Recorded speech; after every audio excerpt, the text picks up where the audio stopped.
The 10 of discs is called wealth, and here we see the discs are once again coins and are shaped into the form of the tree of life.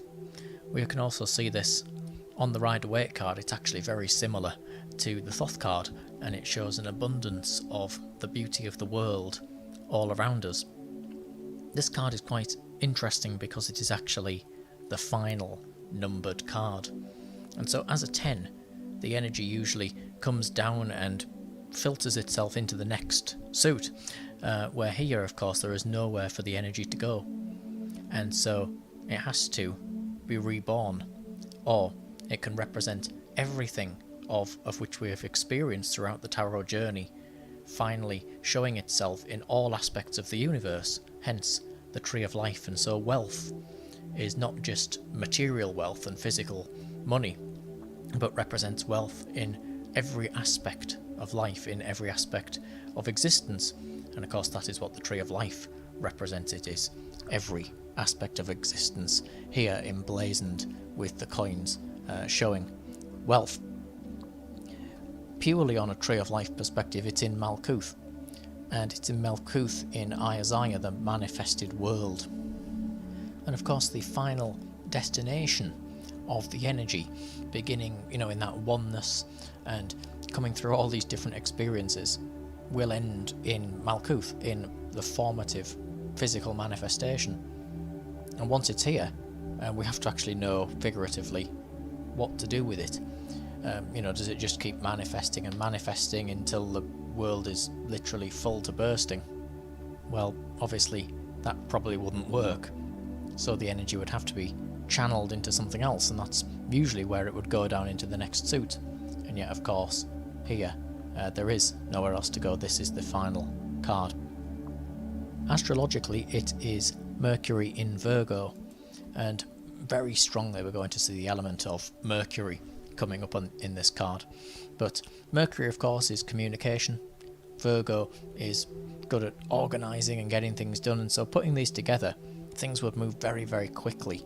So in physical terms like business ventures, it's not bogged down by red tape and bureaucracy and things like that. It's literally just getting out there and making it happen, and it manifests extremely quickly. And so clearly this is something of which is really good with regards to the accumulation of wealth. We see it in New Thought, the universe like speed, and all these type of platitudes, which essentially represent the same thing, that stagnation is not the way to go, of course. Instead, we manifest, we move on, we experience everything in existence. And so that's why we have the tree of life shown here. It's all the different elements of existence.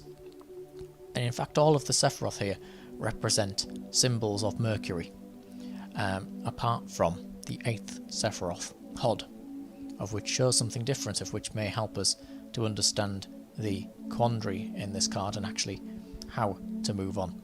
And so the first three Sephiroth, which are Kether, Shokmar and Binar, show astrological symbols of Mercury. So beginning in Kether, we just start with, of course, the oneness, the purity of the element, and so we have the astrological sigil of Mercury.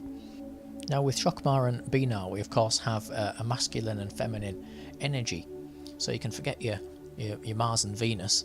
Men are from Shokmar and women are from Binar. And so the sigil in Shokmar, the masculine energy here, shows the symbols of the planets, all brought together and formed into a Mercury sigil. So it's called the unification of the planets in Mercury, and it's an alchemical symbol. And so it's like the potential of all of these planets here being communicated, of course, via Mercury. And so it's a little bit like a seed, really, with all of the potential of all those planets all brought together into this one element. And then coming across into Binar, we have another sigil, another alchemical glyph, of which is Mercury and the Tree of Life. And so this is supposed to show Sephiroth within it, representing the Tree of Life, but it's very difficult to actually see them. And so of course together that is the seed, of course, entering this Binar, which is this womb of creation. And of course when they unify, we see that element of the tree of life, which is what they call the magical child in occultism, the seed, the conception, the potential of a new life being created, a new, of course, conscious expression of everything in the universe, of whom will literally go through this cycle of being born and having to figure out what everything is in the world and so on.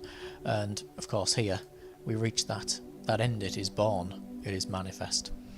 The next one down in Chesed is a little bit different. Here we see the Enochian letter Pe.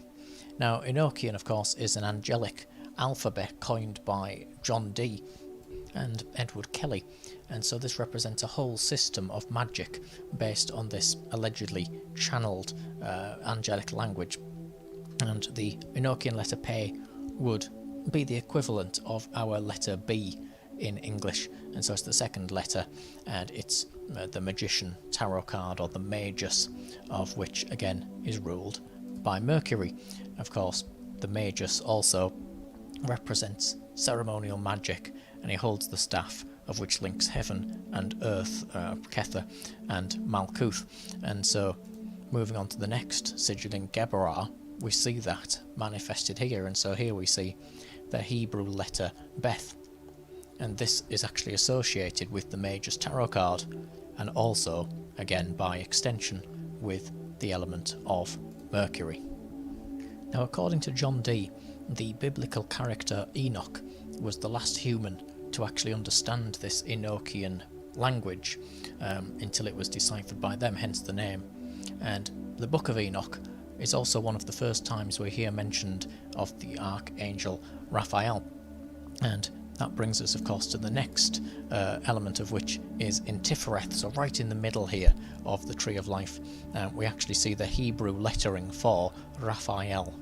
And so that brings us to the Archangel Raphael, of whom is associated both with the Sun and with Mercury, and this is important for when we get to Hod. And so of course that is the coming together. It's Tifereth, it contains the elements of all of them put together, and so it's important that the Sun is in there as well. And of course the Archangel Raphael actually means God heals, and so he's associated with healing and also with our journeys, and so we have that Mercury and sort of Hermes image there as well. And he's also shown with the staff, which brings us back to the Magician tarot card, and with Mercury as well. And also just staying with him for a second, because this is the last of the numbered cards, we may look at the Archangel Raphael in a stranger manner here as well. With Islamic eschatology, it's often said that Raphael would be the angel of whom is actually responsible for blowing the trumpet on the end of times, so on the day of judgment. He is the one of whom would actually sound that trumpet, taking the message from God to say this is the end of this physical world. And of course this is this card at the end of these numbered cards, and so it's rather odd that that would come up in there. And as I say, we're not sure at that point where these things are going to go when they have nowhere else to come down into.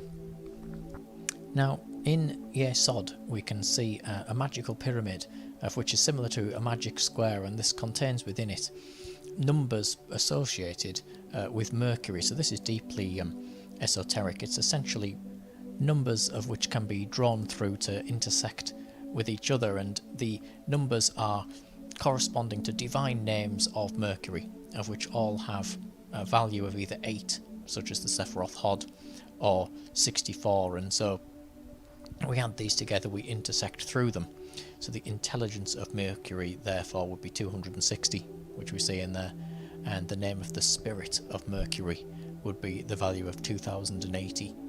And so to actually get these numbers, you write out the names in Hebrew and then add up the value of each actual individual letter, so each Hebrew letter representing its numerical value and even its individual sound, if we want to go back to that idea of them as separate seeds and so on. And so it's a bit like a yantra, of which is like a spiritual antenna tuning into a particular type of frequency.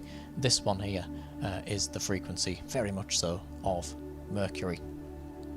Now we've left Hod for a moment, we're going to come to that secondary So if we have a look at Malkuth, we'll notice that firstly the coin is actually bigger than all of the other coins, and also it contains within it a sigil of Mercury, of which is comprised out of the Hebrew letters Shin, Mem and Aleph. And these are the three mother elements of the Hebrew alphabet. They are fire, water and air. They're the primordial elements that actually make up the earth, and so of course they're here in Kingdom, in the physical world of Malkuth, and so they are Mercury as well in that respect, and it is the symbol of the caduceus, the staff. As the coin is bigger, however, than the rest of the coins, this can represent something of what happens when the energy becomes too big. It has nowhere else to go, it's becoming bloated. And so of course that's not a good thing for energy to overtake us. If our bodies continue getting bigger and bigger, it wouldn't end well for us. You know, if we just accumulated things, eventually we would run out of place to put them. The earth itself, you know, pollution, overdevelopment, things like that. Where does energy go? What is its meaning? This oversized coin represents energy becoming stagnated, just filling up and filling up and filling up, having passed through all of the universe, and now it's got nowhere else to go. So it's like a pool of stagnant water without an outlet to allow it to change and to continue flowing. And so of course this brings us to the Sephiroth of Hod, of which doesn't contain a Mercury symbol, but instead contains a sigil of the sun. And we can also see Hod echoed in Netzach, of which shows an 8-pointed star. And so this represents not only the Sephiroth of Hod, of which we're going to come to because it's the 8th, but it is also Mercury, because Hod is ruled by Mercury. And so altogether we have these mercurial symbols leading down into the Sephiroth of Hod, of which shows the sun. And so Hod, of course, as we've seen before, is concerned with the mystery of form, and so it's how things actually come to be as they actually are. And by understanding how they actually are, of course, we understand what they mean, such as when we come to realise that they aren't actually physical, but they're made out of vibrating frequencies and so on like that. But in terms of the pure card, of course, the hexagon, the hexagram have 6 sides each, and so if we do 6 times 6 we get 36, of which, lo and behold, brings us back to Mercury again. And we could also find Mercury by simply adding up all the different numbers of the Sephiroth until we get to the 8th, so 1 plus 2 plus 3 and so on. And when we get to Hod we will be at number 36 yet again, so that's the number of Mercury.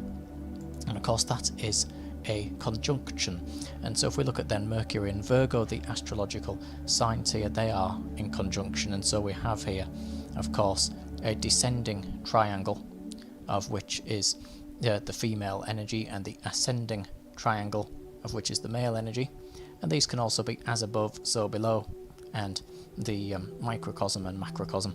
It's basically the accomplishment of the great work, of which is Hermeticism, the bringing together of opposites, the finding of the one in between them, the joining together of the forces, which of course if you watch every card will have that symbol in it, most cards anyway, at least in some respect.